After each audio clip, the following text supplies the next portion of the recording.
ज्ञानेश्वर माउली, जनाबाई, ये जितने नाम हैं भक्तों के, इन सब ने ठाकुर जी को सचल किया, और आज की भाषा में कहूं तो आउट किया था। ठाकुर जी हिल गए थे इनके लिए।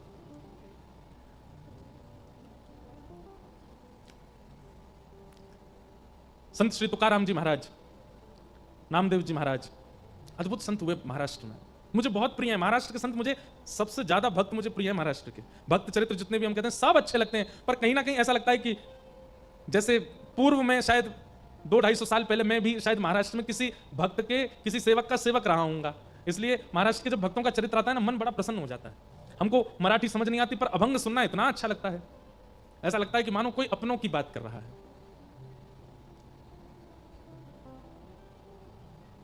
नामदेव जी महाराज एक दिन कीर्तन कर रहे थे, और मंदिर में विराजमान श्री पंडरीनाथ भगवान खड़े थे, सबको दर्शन दे रहे थे, और दर्शन देते देते श्री ठाकुर जी इतने व्याकुल हो गए कि पीछे खड़ी हुई रुक्मणी जी से कहने लगे, बोले रुक्मणी जी, बोले हाँ जी बताओ, हमसे रुका नहीं जा रहा है। बोले क्यों नहीं रुका जा रहा, मतलब? बोले नामदेव जी इतना सुंदर कीर्तन कर रहे हैं, इतने आनंद से नृत्य कर रहे हैं, हमसे रुका नहीं जा रहा है। बोले क्यों नहीं रुका जा रहा, मतलब? बोले नामदेव जी इतना सुंदर कीर्तन कर रहे हैं, इतने आनंद से नृत्य कर रहे हैं, इतने सारे वैष्णव मिलकर के करताल बजा रहे हैं, मुझसे रुका नहीं जा रहा, मेरा मन हो रहा है कि मैं भी कीर्तन में चला जाऊं, जाकर के नृत्य कर लूं थोड़ा सा। जी बोली आप यदि चले गए तो यहां दर्शन कौन देगा सबको? बोले दर्शन की तो बात ऐसी है कि आप भी हमारी तरह ही खड़ी हो, थोड़ी देर के लिए आप ही हमारा मुकुट पीतांबर पहन के खड़ी हो जाना, सब आपको विट्ठल समझ के प्रणाम कर लेंगे, हमको जाने दो। रुक्मणी जी बोली चलो एक बात तो बन गई कि आपकी जगह मैं खड़ी हो जाऊंगी, लेकिन आप अगर कीर्तन में जाएंगे, आपके जाते ही सब खड़े हो जाएंगे, सब कीर्तन रोक देंगे, सब आपके स्वागत सत्कार में लग जाएंगे, आपके पांव छूने लगेंगे, कीर्तन के बीच में विक्षेप डालने के लिए आप जाओगे।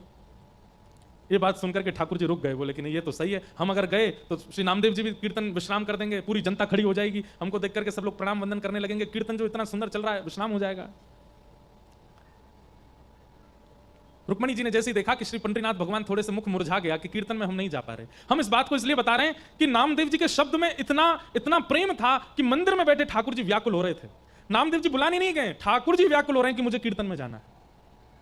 हम सामने खड़े होकर पुकारते हैं, ठाकुर जी को कोई फर्क नहीं पड़ता, यूं ही खड़े रहते हैं, लेकिन नामदेव दूर कहीं पंडाल में बैठ करके कीर्तन कर रहे हैं और ठाकुर जी मत चल रहे हैं कि मुझे जाना है वहां पर। रुक्मणी जी ने जैसे देखा ठाकुर जी का मुख मुरझा गया, तो रुक्मणी जी बोली एक काम कीजिए। बोले क्या?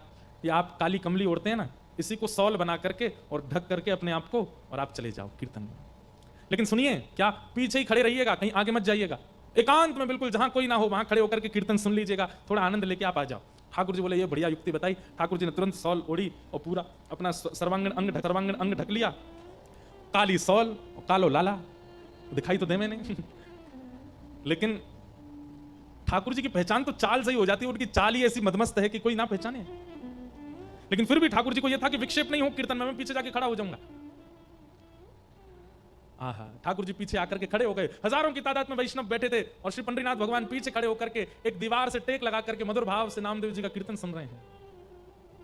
और सुनते सुनते सुनते सुनते जैसे जैसे कभी कभी श्रोताओं में उचंग आती है ना, ऐसे ठाकुर जी में उचंग आने लगी, और जैसे ही कीर्तन की गति लय तेज हुई, थोड़ा कीर्तन की गति तीव्र होने लगी, श्री ठाकुर जी भूल गए कि मुझे सबसे छुपना है, वहीं कमर पर हाथ धर के उछल उछल करके कीर्तन करने लगे, नृत्य करने लगे, और नृत्य करते करते ठाकुर जी के नेत्र बंद हो गए।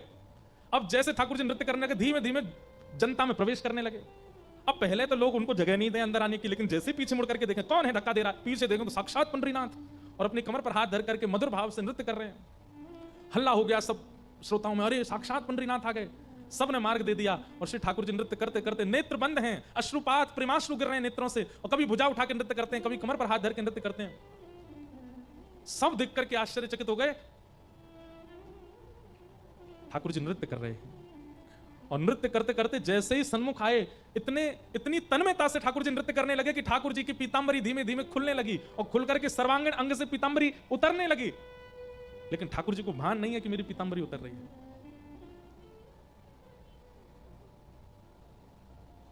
आहा, उस छवि को देख करके जितने वैष्णव थे सब आनंदित हो गए, सबके नेत्र सजल हो गए, सबने ठाकुर जी को प्रणाम किया, दंडवत किया। इतना प्रेम ठाकुर जी करते हैं एक वैष्णव वाणी से।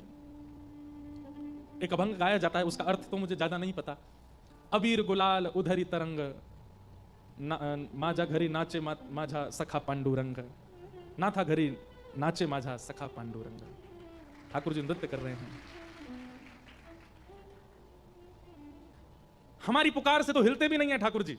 और श्री नामदेव जी का कीर्तन दूर चल रहा है, ठाकुर जी पहुंच गए, नृत्य करने लगे और इतने बेसुध होकर नृत्य करने लगे कि पीताम्बरी उतरने लगी ठाकुर जी की।